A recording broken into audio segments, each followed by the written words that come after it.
Good morning, Michael. At the anniversary tower, things are yet to pick up as it were because it's still early morning.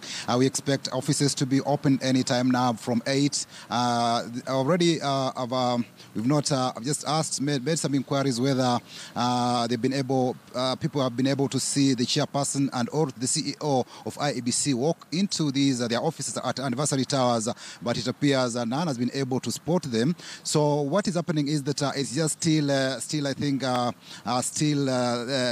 early. This is now the time when we expect the staff to be reporting on duty, and maybe the early risers would have checked in early, but now this is the hour, and you expect anytime we'll be checking into the offices to see whether the chairperson is in. I tried to call the chairperson earlier when this news was breaking, just to to book an appointment or get his word, but he told me that he was to call me later, but he's not yet come back to me. But I expect now that I'm at the offices here, we'll try to see whether the chairperson is in and or the CEO, because also the CEO, Ezra Chiloba, his phone was engaged, and I think he was busy, probably given what has happened with the resignation of Commissioner Roslyn Akombe just a few hours ago, when she said that maybe the commission is under siege, and she feels that under the current circumstances the IEBC cannot conduct a credible and fair election.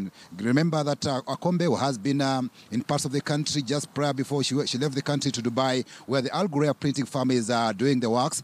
She had visited parts of Western Kenya, in Kisumu, just meeting with poll officials on their preparations towards the October 26th election, which is next week Thursday. And some of those staff did express their reservations and fears about the current political tensions in the country. And in her resignation statement, she said that she also fears, she's apprehensive about her staff and voters, given the rising political temperatures across the country. And she says that maybe when she brought back her report to fellow commissioners, she says some were holding extremist positions and they were not ready to look at alternatives towards this, how they can go about this particular tension in the country. And she says some were holding extreme positions and saying that the election has to go on. It's something that, though the Commission says it's ready to go to carry out the election next week Thursday, there are also some uncertainties and fears about the political environment, the tension across the country. We've seen some parts of the country,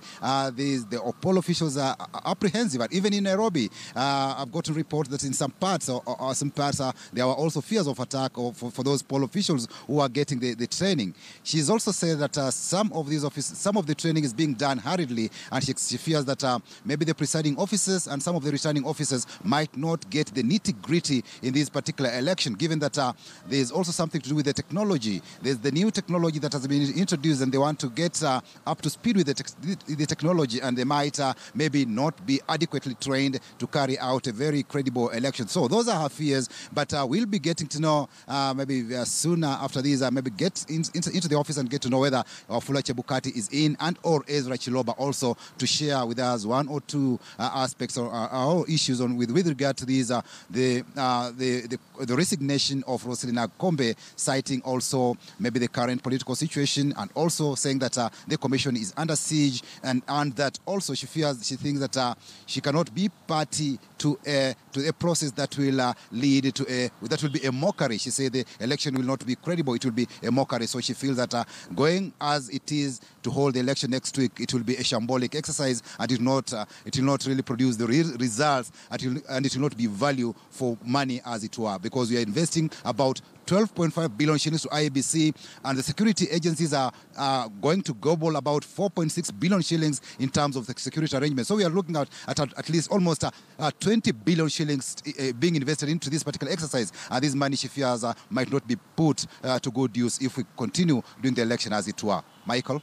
All right, thank you very much, Patrick Amimo. And maybe when you get a chance, you'll speak to Kenyans on the streets and find out what their thoughts and feelings are regarding that particular resignation, and also just to get a feel. So we'll come back.